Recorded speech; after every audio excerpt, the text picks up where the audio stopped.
اعوذ باللہ من الشیطان الرجیم بسم اللہ الرحمن الرحیم۔ سورہ حامیم السجدہ۔ حامیم یہ خدا رحمان و رحیم کی طرف سے نازل کردہ چیز ہے، ایک ایسی کتاب جس کی آیات خوب کھول کر بیان کی گئی ہیں۔ عربی زبان کا قرآن ان لوگوں کے لیے جو علم رکھتے ہیں، بشارت دینے والا اور ڈرا دینے والا، مگر ان لوگوں میں سے اکثر نے اس کی روگردانی کی اور وہ سن کر نہیں دیتے۔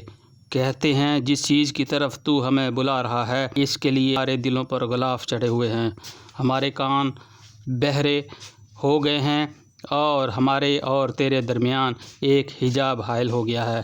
تو اپنا کام کر، ہم اپنا کام کیے جائیں گے۔ اے نبی صلی اللہ علیہ وآلہ وسلم، ان سے کہو میں تو ایک بشر ہوں، تم جیسا مجھے وحی کے ذریعے سے بتایا جاتا ہے کہ تمہارا خدا تو بس ایک ہی خدا ہے، لہٰذا تم سیدھے اس کا رخ اختیار کرو اور اس سے معافی چاہو۔ تباہی ہے ان مشرکوں جو زکوٰۃ نہیں دیتے اور آخرت کے منکر ہیں۔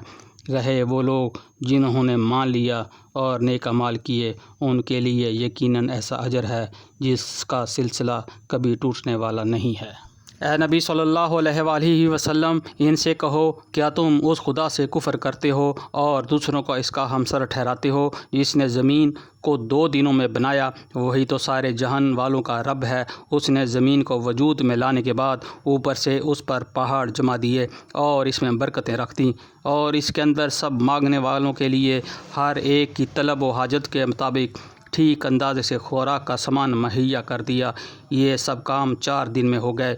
پھر وہ آسمان کی طرف متوجہ ہوا جو اس وقت محض دھواں تھا۔ اس نے آسمان اور زمین سے کہا وجود میں آ جاؤ، خواہ تم چاہو یا نہ چاہو۔ دونوں نے کہا ہم آ گئے فرما برداروں کی طرح۔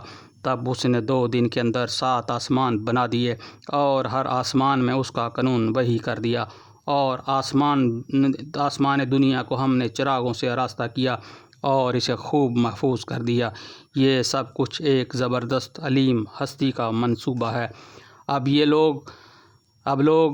اب اگر یہ لوگ منہ موڑتے ہیں تو ان سے کہہ دو کہ میں تم کو اسی طرح کے ایک اچانک ٹوٹ پڑنے والے عذاب سے ڈراتا ہوں جیسا عاد اور ثمود پر نازل ہوا تھا، جب خدا کے رسول صلی اللہ علیہ وآلہ وسلم ان کے پاس آ گئے اور پیچھے ہر طرف سے آئے اور انہیں سمجھایا کہ اللہ کے سوا کسی کی بندگی نہ کرو، تو انہوں نے کہا ہمارا رب چاہتا تو فرشتے بھیجتا، لہٰذا ہم اس بات کو نہیں مانتے جس کے لیے تم بھیجے گئے ہو۔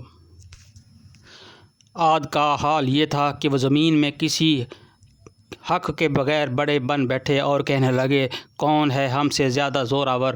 ان کو یہ نہ سوجا کہ جس خدا نے ان کو پیدا کیا ہے وہ ان سے زیادہ زور آور ہے۔ وہ ہماری آیات کا انکار ہی کرتے رہے۔ آخرکار ہم نے چند منحوس دنوں میں سخت طوفانی ہوا ان پر بھیج دی تاکہ انہیں دنیا ہی کی زندگی میں ذلت و رسوائی کے عذاب کا مزہ چکھا دے، اور آخرت کا عذاب تو اس سے بھی زیادہ رسوا کن ہے، اور وہاں کوئی ان کی مدد کرنے والا نہ ہوگا۔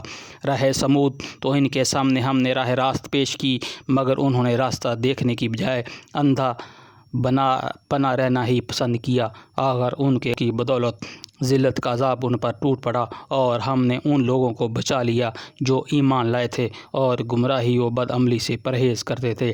اور ذرا اس وقت کا خیال کرو جب اللہ کے یہ دشمن دوزخ کی طرف جانے کے لیے گھیر لائے جائیں گے، ان کے اگلوں کو پچھلوں کے آنے تک روک رکھا جائے گا۔ پھر جب سب وہاں پہنچ جائیں گے تو ان کے کان اور ان کی آنکھیں اور ان کے جسم کی کھالیں ان پر گواہی دیں گی کہ وہ دنیا میں کیا کچھ کرتے رہے ہیں، اور اپنے جسم کی کھالوں سے کہیں گے تم نے ہمارے خلاف کیوں گواہی دی؟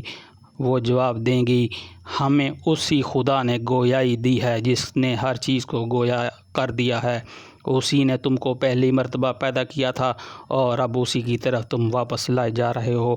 تم دنیا میں جرائم کرتے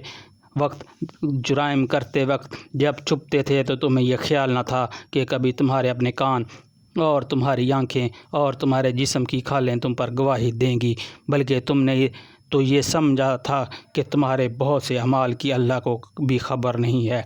تمہارا یہی گمان جو تم نے اپنے رب کے ساتھ کیا تھا تمہیں لے ڈوبا، اور اس کی بدولت تم خسارے میں پڑ گئے۔